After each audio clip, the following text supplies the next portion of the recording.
گزر جا عقل سے آگے کے یہ نور، گزر جا عقل سے آگے کے یہ نور، چراغ راہ ہے منزل نہیں ہے، چراغ راہ ہے منزل نہیں ہے۔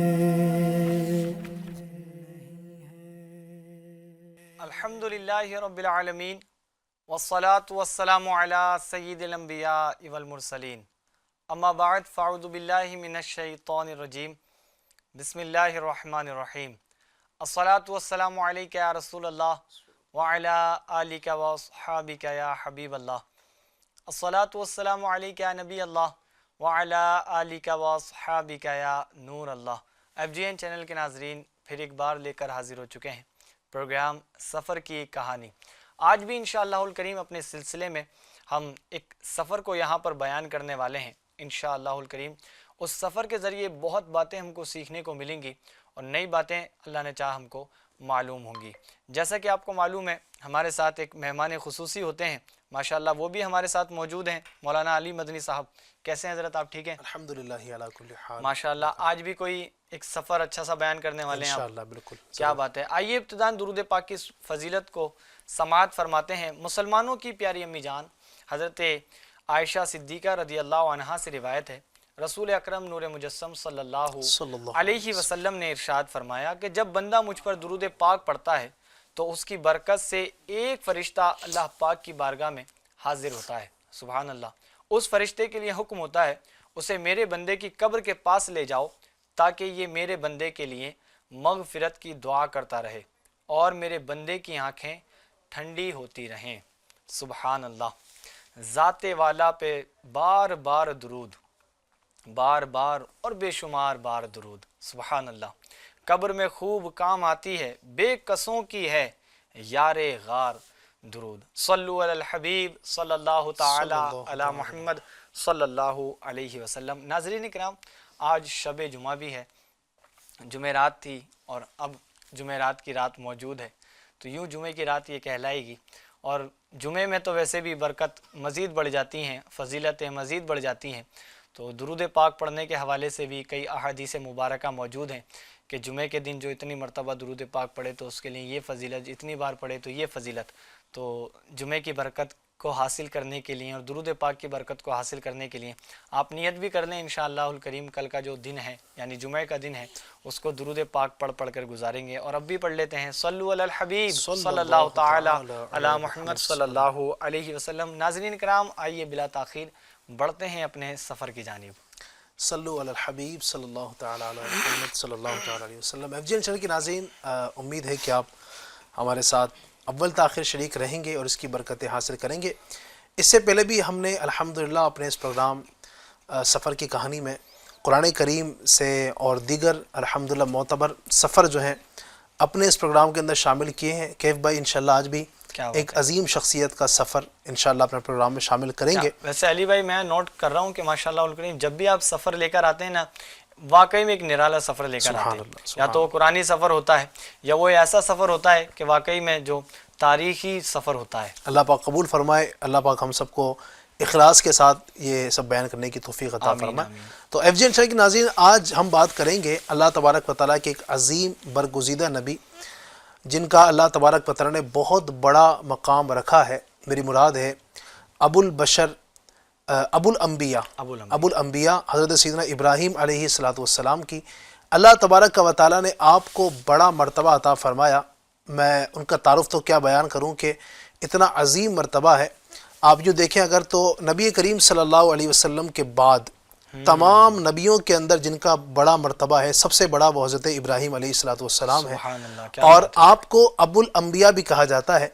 اس کی وجہ علماء نے یہ لکھی، چونکہ اللہ تبارک و تعالیٰ کے جو انبیاء کرام ہوئے ہیں ایک بہت بڑی تعداد، یعنی حضرت سیدنا ابراہیم علیہ السلام کے بعد نبی کریم صلی اللہ علیہ وسلم تک، کیونکہ نبی پاک آخری نبی ہیں، ان کے بعد کوئی نیا نبی اب دنیا میں نہیں آ سکتا ہے، تو ابراہیم علیہ السلام کے بعد جتنے بھی انبیاء کرام ہوئے نبی پاک تک، وہ سارے کے سارے حضرت ابراہیم علیہ السلام ہی کی اولاد سے ہیں۔ تو اس لیے آپ کو ابو الانبیاء یعنی انبیاء کا باپ، انبیاء کا والد آپ کو کہا جاتا ہے خود نبی اکرم صلی اللہ علیہ وسلم بھی حضرت سیدنا ابراہیم علیہ السلام کی اولاد سے ہیں۔ آپ کی جو واقعہ ہے، جو سفر ہے انشاءاللہ اس کو اسٹارٹ کریں گے۔ آپ کی ولادت سے میں کچھ باتیں انشاءاللہ پیش کرتا ہوں تاکہ مزید آپ کے حوالے سے مزید ہمیں جانکاری ہو۔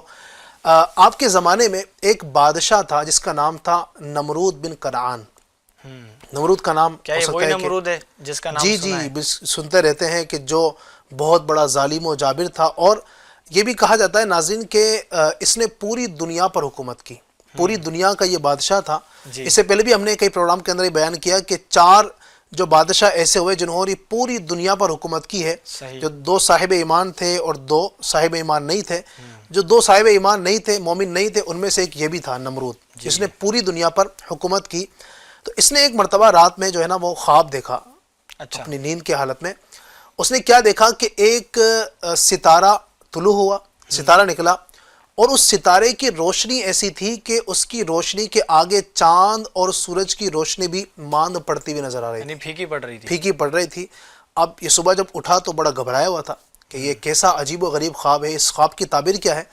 تو اس نے اپنے دربار کے اندر جو اس وقت جو جادوگر یا کاہن ہوا کرتے تھے، جو خواب کی تعبیر بتایا کرتے تھے، اس کے دربار کے اندر اس نے ان کو جمع کیا، کہا کہ میرے خواب کی تعبیر بتاؤ، ایسا ایسا میں نے خواب دیکھا ہے، بہت ڈراؤنا مجھے یہ خواب لگا۔ تو وہ جو کاہن تھے انہوں نے خواب کی تعبیر یہ بتائی کہ تیری سلطنت میں اس سال ایک بچہ ایسا پیدا ہوگا کہ جو تیری سلطنت کے زوال کا باعث بنے گا، جو تیری سلطنت کو، تیری بادشاہوں کو تار تار کر دے گا، اور وہ ان قریب پیدا ہونے والا ہے۔ اب جب اس نے یہ سنا تو اس نے ایک آرڈر جاری کر دیا اور کہا کہ اب سے جتنے بھی بچے پیدا ہوں گے ہمارے یہاں پر میری بادشاہت میں، سلطنت میں، ان سب کو مار دیا جائے۔ یہ واقعہ تو بالکل سیم اسی طرح لگ رہا ہے حضرت موسیٰ علیہ السلام کی۔ بالکل وہ بھی ہے، اور اس کا ذکر قرآن کریم کے اندر بھی موجود ہے۔ اور ان کے حوالے سے بھی، ابراہیم علیہ السلام کے حوالے سے بھی علماء نے اس بات کو بیان کیا کہ اس طرح کا خواب جو ہے، جس طرح فرعون نے ان کے حوالے سے دیکھا تھا، موسیٰ علیہ السلام کے حوالے سے، تو ابراہیم علیہ السلام کے تعلق سے یہ خواب نمرود نے بھی دیکھا کہ جو ہے نا اس طرح کا خواب ہوا، اور تعبیر یہ ہوئی۔ بہرحال اللہ تبارک و تعالیٰ کا کرنا کچھ ایسا ہوا، چونکہ جو اللہ تبارک و تعالیٰ نے فیصلہ کر لیا، اس کے سامنے نمرود یا فرعون کی کیا مجال تھی کہ وہ اس کے آڑے اپنا کوئی حکم چلا سکے۔ بہرحال اب اس نے باقاعدہ ایک محکمہ، ایک پورا کا پورا سمجھے کہ سسٹم بنا دیا، لوگ مقرر کر دیے کہ اب جس کے یہاں بھی بچہ پیدا ہو تو اس کو جان سے مار دیا جائے۔ انہی دنوں کے اندر کیا ہوا، حضرت سیدنا ابراہیم علیہ السلام کی جو والدہ ہیں، ان کے مبارک جسم کے اندر، مبارک پیٹ کے اندر حمل ٹھہر گیا، اور چونکہ ان کی عمر اس وقت کم تھی، ان کی والدہ کی عمر زیادہ نہیں تھی، اس وجہ سے لوگوں کو شک نہیں ہوا کہ یہ والدہ یعنی یہ ماں بننے والی ہیں۔ اور جب ان کے حمل کا وقت قریب آیا تو شہر سے کچھ دور ایک مکان ان کے والد نے بنوایا تھا، وہ اس میں چلی گئیں، اور وہاں جا کر حضرت سیدنا ابراہیم علیہ السلام کی ولادت ہو گئی۔ بہرحال اللہ تبارک و تعالیٰ کا کرنا کچھ ایسا ہوا، جب آپ کی ولادت ہوئی، جب آپ پیدا ہوئے، اب سیدنا ابراہیم علیہ السلام جب مزید بڑے ہوتے گئے تو آپ نے اپنی قوم کے اندر کچھ ایسی چیزیں دیکھی کہ جو اللہ تبارک و تعالیٰ کی عبادت اور اللہ تبارک و تعالیٰ کی وحدانیت سے پھری ہوئی چیزیں آپ کو نظر آئی۔ یعنی آپ نے دیکھا کہ ان کی جو قوم کے لوگ تھے وہ معبودان باطلہ کی پرستش کر رہے تھے، اور اس طرح کے ان کے معاملے تھے، وہ اللہ تبارک و تعالیٰ کا انکار کرتے ہوئے ایسی چیزوں کو خدا سمجھ بیٹھے تھے کہ جن کو خدا نہیں کہا جا سکتا تھا۔ ان کے اس طرح کے جو ہے نا عقائد تھے، برے عقائد تھے، بدترین ان کے عقائد تھے۔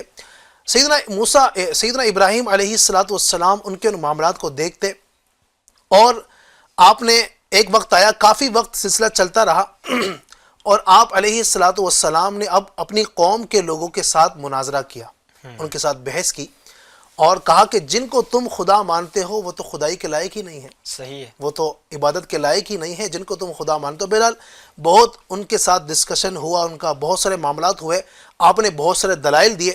جب سیدنا ابراہیم علیہ السلام نے ان کے سامنے دلائل رکھے تو وہ آپ کی جو قوم کے جو لوگ تھے، جو کہ صاحب ایمان نہیں تھے، وہ بات تو سمجھ رہے تھے کہ واقعی جس خدا کی یہ دعوت دے رہے ہیں وہی خدا برحق ہے، لیکن چونکہ وہ اڑے ہوئے تھے اپنی ضد پر، انہوں نے جو ہے نا وہ آپ کے دامن کرم سے وابستہ ہونے کو اختیار نہیں کیا، اور وہ اپنے اسی غلط روش پر چلتے رہے، یہاں تک کہ اب انہوں نے دیکھا کہ اس کا جواب دینے کی ہم میں طاقت نہیں ہے۔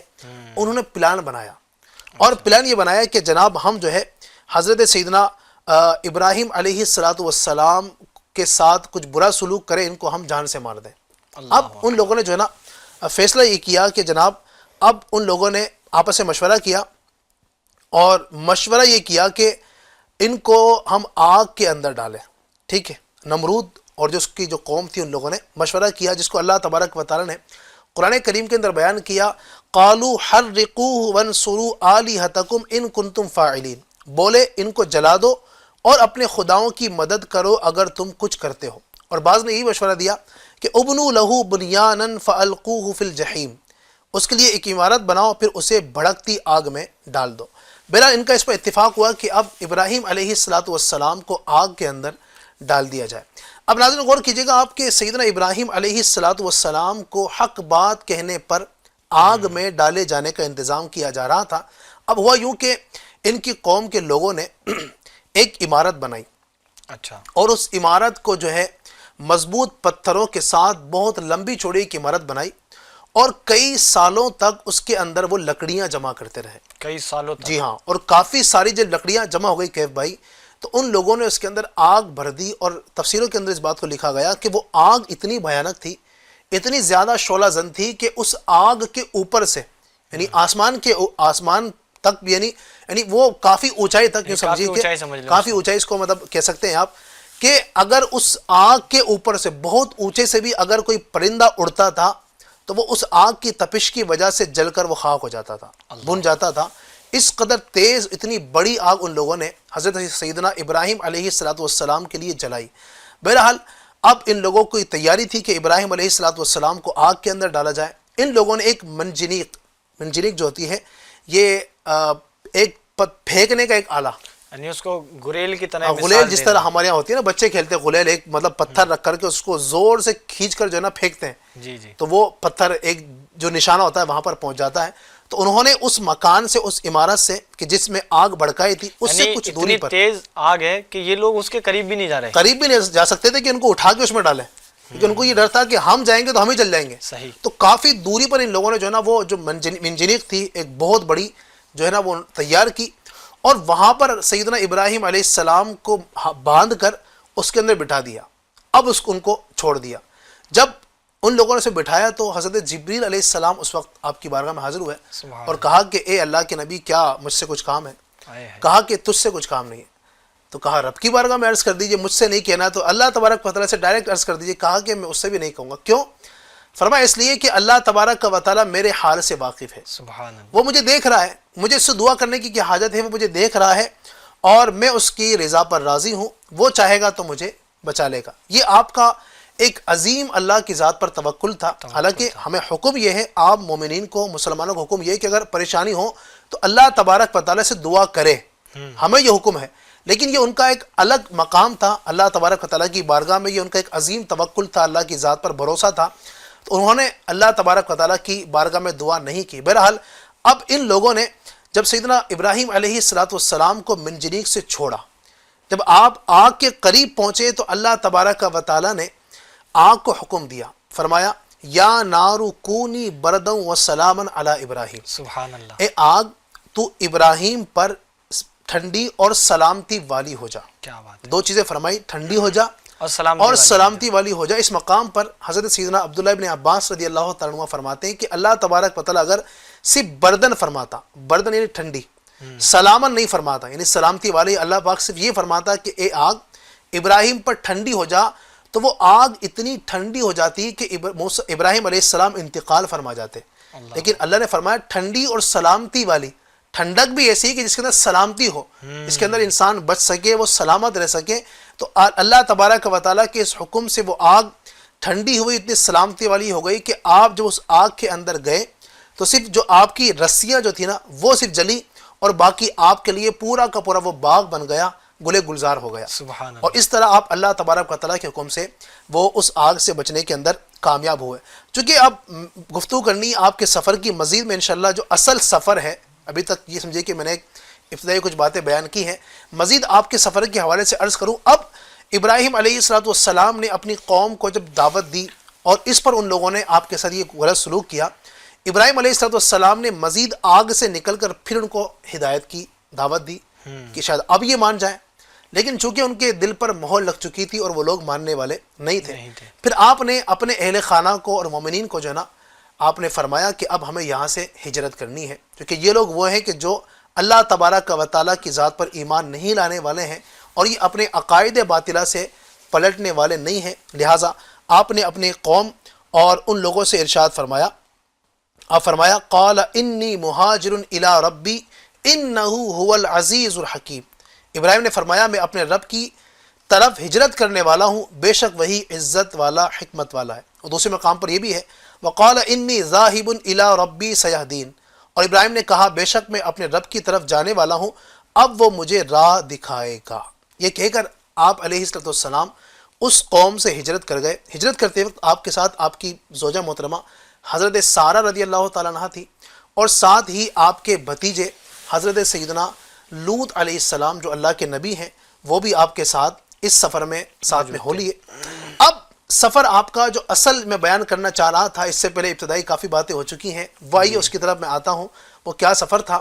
اب سیدنا ابراہیم علیہ السلام نے اپنے رب کی راہ لی اور اپنے رب کے حکم سے آپ نے سفر اختیار کیا۔ عراق کے اندر یہ معاملہ ہوا تھا، عراق سے آپ نے ملک شام کا سفر اختیار کیا۔ اچھا، ملک شام جس کو غالباً سیریا کہا جاتا ہے اس وقت، جو ہمارے سامنے نقشہ ہے سیریا ملک شام، تو وہاں کا ابراہیم علیہ السلام نے سفر اختیار کیا۔ اور ناظرین اب یہ سفر جو اختیار ہوا تو آپ علیہ السلام کی زندگی کے اندر کئی ساری مشکلات آئی۔ میں نے جب یہ پڑھ رہا تھا آپ کے حالات، آپ کی زندگی، تو میں نے یہ محسوس کیا کہ بھائی ابراہیم علیہ السلام وہ عظیم نبی ہیں کہ جنہوں نے اپنی زندگی میں کئی ساری پریشانیاں اٹھائیں، کئی ساری تکلیفیں اٹھائیں۔ اس سے پتہ بھی یہ چلتا ہے کہ جو جتنا بڑا عظیم مرتبے والا ہوتا ہے وہ اتنی ساری مشقتوں اور پریشانیوں سے گزرا کرتا ہے۔ صحیح، یہ میں نے ان کی زندگی سے اس چیز کا درس لیا، یہ جب میں نے پڑھ رہا تھا ان کی سیرت میں یہ چیزیں مجھے بہت زیادہ ملی۔ اب آپ علیہ السلام یہ بھی ایک مشقت تھی کہ آپ کو ہجرت کرنا پڑی، ان لوگوں نے آپ کو ستایا، آپ کی بات نہیں مانی، آگ میں ڈالنے کی سازش آپ کے ساتھ کی۔ اب آپ نے اپنی بیوی اور اپنے بھتیجے لوط علیہ السلام کے ساتھ ملک شام کا سفر اختیار کیا۔ اچھا، اس سفر کے اندر آپ کو ہو کر جانا تھا مصر کے راستے سے، مصر جس کو آج کے دور میں ایجپٹ کہا جاتا ہے، رازوں کی سرزمین، جو ہم نے پیچھے اس کا بھی کچھ واقعہ بیان کیا تھا۔ اب حضرت سیدنا ابراہیم علیہ السلام اپنی بیوی حاجرہ سیدہ سارہ رضی اللہ تعالیٰ عنہ اور اپنے بھتیجے کے ساتھ جب جا رہے تھے مصر کے راستے سے، جب آپ جا رہے تھے تو مصر کے راستے میں ایک قبطی بادشاہ ہوا کرتا تھا اس وقت میں، جو بڑا ظالم تھا، اور اس کا اصول یہ تھا کہ اگر کوئی شخص اپنی بیوی کے ساتھ، خوبصورت بیوی کے ساتھ یہاں سے سفر کرتا تو وہ اس بیوی کو اپنے پاس رکھ لیتا اور مرد کو چھوڑ دیتا، اور اس کے ساتھ وہ غلط تعلقات بنانے کی کوشش کرتا تھا، اور اگر کوئی بھائی بہن ساتھ میں جا رہے ہوتے ہیں تو وہ ان کو نہیں چھیڑا کرتا تھا، اچھا، ان کو چھوڑ دیا کرتا تھا۔ اب ابراہیم علیہ السلام جب سفر کر کے روانہ ہوئے تو آپ کو پتہ چلا کہ ایسے ایک بادشاہ یہاں پر پڑتا ہے، اور جناب اس نے اس طرح کا اصول بنایا ہوا ہے کہ جو میاں بیوی یہاں سے گزریں گے، اگر بیوی اگر خوبصورت ہوگی تو اس کو وہ اپنے پاس رکھ لیتا ہے، قید کر لیتا ہے، اور اس کے ساتھ معاذ اللہ غلط کام کرنے کی کوشش کرتا ہے۔ اب سیدنا ابراہیم علیہ السلام جب وہاں سے روانہ ہوئے اور اس بادشاہ کا سامنا ہوا تو بادشاہ نے پوچھا کہ یہ جو عورت ہے تمہارے ساتھ یہ کون ہے؟ تو آپ نے حکمت کے ساتھ بات کو گھمایا آپ نے اور کہا کہ یہ میری بہن ہے، یہ میری بہن، اور آپ کی مراد یہ تھی کہ دینی بہن، کہ دینی رشتے سے سب بہن بھائی ہیں، جی، دینی اگر رشتہ دیکھا جائے تو بہن بھائی ہیں۔ تو آپ نے یہ ایک حکمت استعمال کی اور آپ نے یہ فرمایا، لیکن چونکہ وہ جو تھا وہ بڑا ظالم تھا، اس کے باوجود بھی اس نے حضرت سارہ رضی اللہ تعالیٰ جو کہ بہت خوبصورت تھیں آپ کی بیوی، سبحان اللہ، تو اس نے ان کے ساتھ معاذ اللہ غلط کام کرنے کی کوشش کی، اس نے ان کو پکڑنے کی کوشش کی، اور معاذ اللہ اس نے ان کے ساتھ زیادتی کرنے کی کوشش کی۔ تو آپ نے تازہ وضو کیا، نماز پڑھی، اور رب تبارک و تعالیٰ کی بارگاہ میں دعا کی کہ اے میرے کریم، میں تجھ پر اور تیرے نبی پر ایمان لائی ہوں، اور میں اپنے شوہر کے علاوہ کسی کے ساتھ یہ کام نہیں کرنا چاہتی، لہذا تو اس کو پکڑ لے۔ تو آپ کی دعا سے اللہ تبارک و تعالیٰ نے اس کے جسم پر جھرجھری لا دی، وہ گرا اور اس کے ہاتھ پاؤں کانپنے لگے۔ تو اس نے کہا کہ آپ دعا کیجئے کہ میں ٹھیک ہو جاؤں۔ آپ نے پھر اس کے لیے دعا کر دی، اس کو پھر سرکشی سوجی، اس نے پھر ہاتھ بڑھانے کی کوشش کی, آپ نے پھر دعا کر دی. اس طرح 2-3 مرتبہ جب یہ ہوا تو وہ سمجھ گیا کہ یہ عظیم اللہ کی نیک بندی ہیں, عظیم خاتون ہے, لہٰذا ان پر میرا بس نہیں چلے گا. تو وہ ان سے متاثر ہوا اور اس نے جو ہے نا ان کو انعام کے طور پر ایک لونڈی بھی دی, خادمہ, جن کا نام تھا حضرت حاجرہ, حضرت حاجرہ رضی اللہ عنہ. اللہ تعالیٰ عنہ, جو کہ بعد میں ابراہیم علیہ السلام کی زوجہ بھی بنی تھی. وہ کیا واقعہ تھا وہ بھی انشاءاللہ آپ کو بیان کروں گا آگے چل کے. اب سیدنا ابراہیم علیہ السلام کی زوجہ کے ساتھ, اچھا یہ بھی آپ کو میں بتاؤں بڑی دلچسپ بات, اس بات کو بھی علماء نے لکھا کہ جس طرح مردوں کے اندر سب سے زیادہ حسین جو بتایا جاتا ہے یوسف علیہ السلام کا حسن, نبی پاک سے مستثنا بات کر رہا ہوں, نبی پاک کا جو حسن تھا اس کی تو بات ہی الگ ہے, لیکن میں ایک جنرل بات کر رہا ہوں کہ انسانوں کے اندر جو حسن مشہور ہے نا, جو سب سے زیادہ خوبصورت تھے یوسف علیہ السلام, تو کہا جاتا ہے عورتوں کے اندر سب سے زیادہ خوبصورت حضرت سارہ رضی اللہ تعالیٰ عنہ. سبحان اللہ. یہ بڑی دلچسپ بات ہے, ناظرین کے لیے ہو سکتا ہے کہ کئی لوگوں کی نئی بات ہو, آپ بہت زیادہ خوبصورت تھی. بہرحال اب حضرت سارہ رضی اللہ تعالیٰ عنہ اس سے چھوٹی, آپ اس کے قریب بھی نہیں گئی, اور اس طرح اب ایک خادمہ کو اپنے ساتھ لے کر کے آپ ساتھ میں لے کر آئیں, اور پھر یہ سفر مزید آگے اسٹارٹ ہوا. اب سیدنا ابراہیم علیہ السلام ان کو ساتھ لے کر آپ پہنچے ملک شام جہاں آپ کو جانا تھا, اور وہاں پر جب آپ پہنچے تو مزید وہاں پر واقعات رونما ہوئے, اور چونکہ حضرت ابراہیم علیہ السلام کو اب اولاد کی تمنا تھی جی, تو آپ نے دعا کی اور دعا کچھ یہ تھی, رب ہب لی من الصالحین, اے میرے رب مجھے نیک اولاد عطا فرما. جی, اللہ تبارک و تعالی نے آپ کو یہ حکم ارشاد فرمایا, فبشرناہ بغلام حلیم, تو ہم نے اسے ایک بردبار لڑکے کی خوشخبری سنا دی. اب چونکہ حضرت سارہ رضی اللہ تعالیٰ عنہ جو تھی وہ بانجھ تھی, یعنی ان سے اولاد نہیں ہو سکتی تھی, ظاہری طور پر اس طرح کا معاملہ تھا. تو آپ رضی اللہ تعالیٰ عنہ نے کیا کیا کہ آپ نے حضرت حاجرہ رضی اللہ تعالیٰ عنہ جو کہ آپ کو خادمہ کے طور پر دی گئی تھی, آپ نے ان کا نکاح حضرت ابراہیم علیہ السلام کے ساتھ کر دیا. ابراہیم علیہ السلام کی اب 2 بیویاں ہو گئی, اور ابراہیم علیہ السلام کو اللہ تبارک و تعالیٰ نے ان کے ذریعے سے, حضرت حاجرہ رضی اللہ تعالیٰ کے ذریعے سے اب ایک بیٹا عطا فرمایا, جن کو ہم حضرت اسماعیل علیہ السلام کہتے ہیں. سبحان تو اللہ تبارک و تعالیٰ نے سیدنا ابراہیم علیہ السلام کو اب بیٹا بھی عطا فرما دیا, اور یوں آپ صاحب اولاد بھی ہو گئے.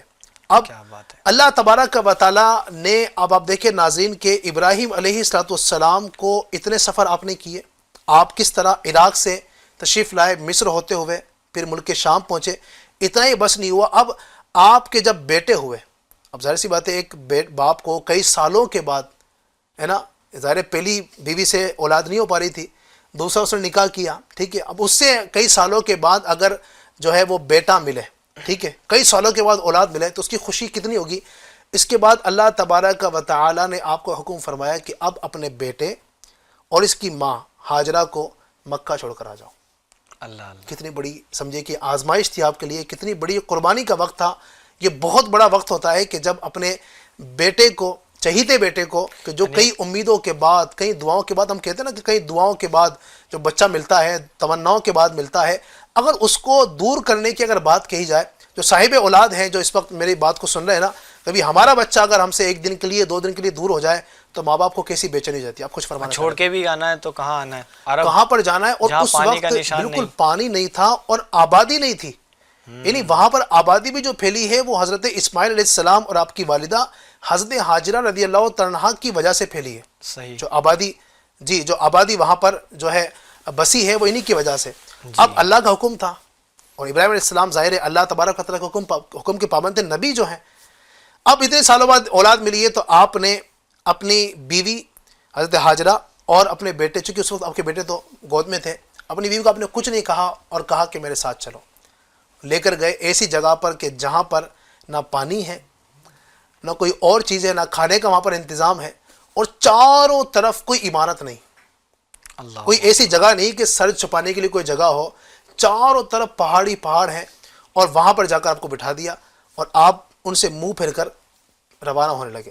تو آپ کی بیوی جو ہے انہوں نے کئی مرتبہ یہ سوال کیا کہ آپ ہمیں یہاں کیوں چھوڑ کر جا رہے ہیں, آپ ہمیں یہاں کیوں چھوڑ کر جا رہے ہیں. بار بار ہم نے سوال کیا لیکن آپ نے جواب نہیں دیا. تو پھر حضرت حاجرہ رضی اللہ تعالیٰ عنہ نے خود یہ سوال کیا, کیا اللہ تبارک و تعالی نے آپ کو یہ حکم دیا ہے کہ ہمیں یہاں چھوڑ کر جائیں, تو پھر آپ نے کہا کہ جی ہاں.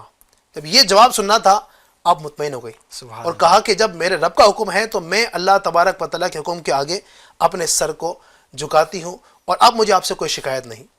ابراہیم علیہ السلام چونکہ صابر تھے، شاکر تھے، آپ یہ کہہ کر ان سے گفتگو کر کے آپ وہاں سے آپ روانہ ہو. جیسا علی بھائی آپ نے بیان کیا نا کہ وہاں چھوڑ کر چل دیا، اب یہ بات کتنی نارمل لگ رہی ہے نا. آج ہم غور کریں کہ بھائی مثال کے طور پہ ممبئی سے کسی کو دلی چھوڑ دیں تو ٹھیک ہے، سب رہنے کے لیے سب کچھ ہے، کھانے کے لیے سب کچھ ہے، پیسہ ان کے پاس ہے اور رابطہ کرنے کے لیے فون موجود ہے، تو اب تو ساری چیزیں ہیں موجود ہیں. لیکن اگر غور کریں ہم اس وقت میں کہ چھوڑ دینا یعنی چھوڑ دینا، ملنا ہی نہیں، یعنی ایسا موقع ہے.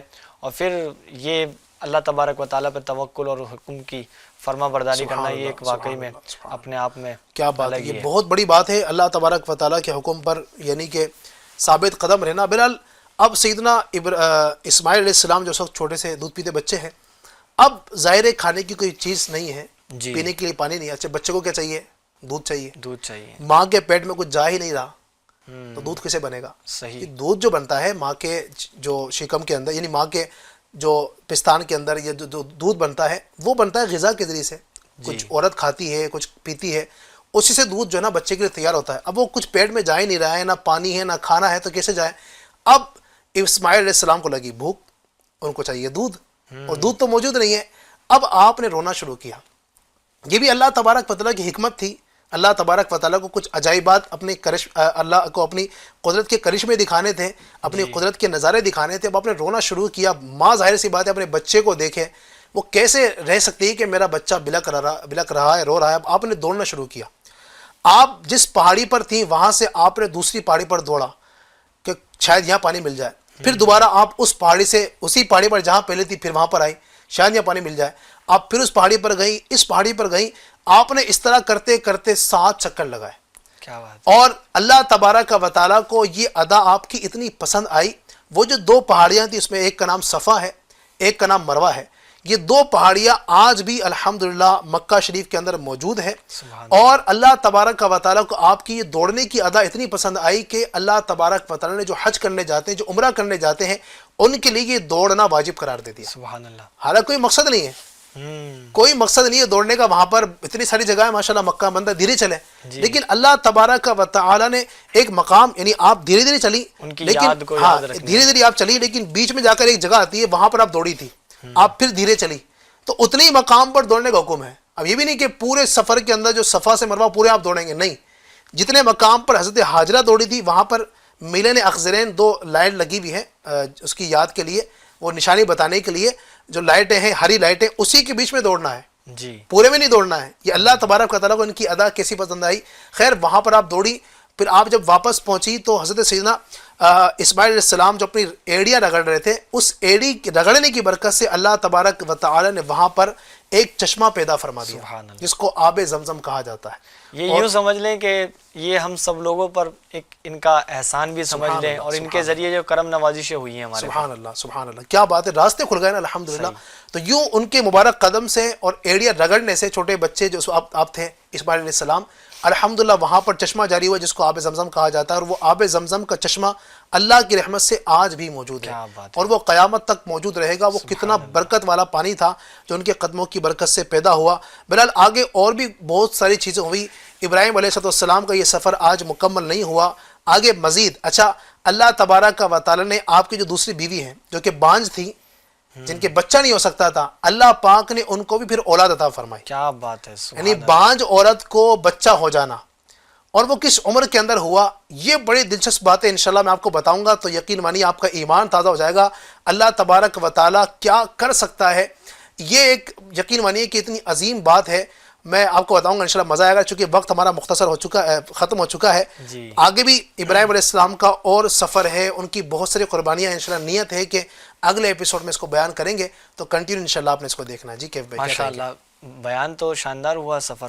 اور جو آپ نے کنیکٹ کیا نا علی بھائی، دیکھیں سفر تو ہم بیان کرتے ہیں، نارملی سفر سن لیتے ہیں، لیکن آپ نے جو اس کو کنیکٹ کیا کہ حضرت حاجرہ اور حضرت سارہ کا جو معاملہ تھا اور ان کا ساتھ تھا وہ کیسے ملا ساتھ موجود، تو یہ چیزیں ایک سمجھ سکتے ہیں کہ نارمل بیان نہیں کی جاتی یا کسی کو نہیں پتہ ہو سکتا ہے کئی لوگوں کے لیے نیا ہو ماشاء اللہ الکریم.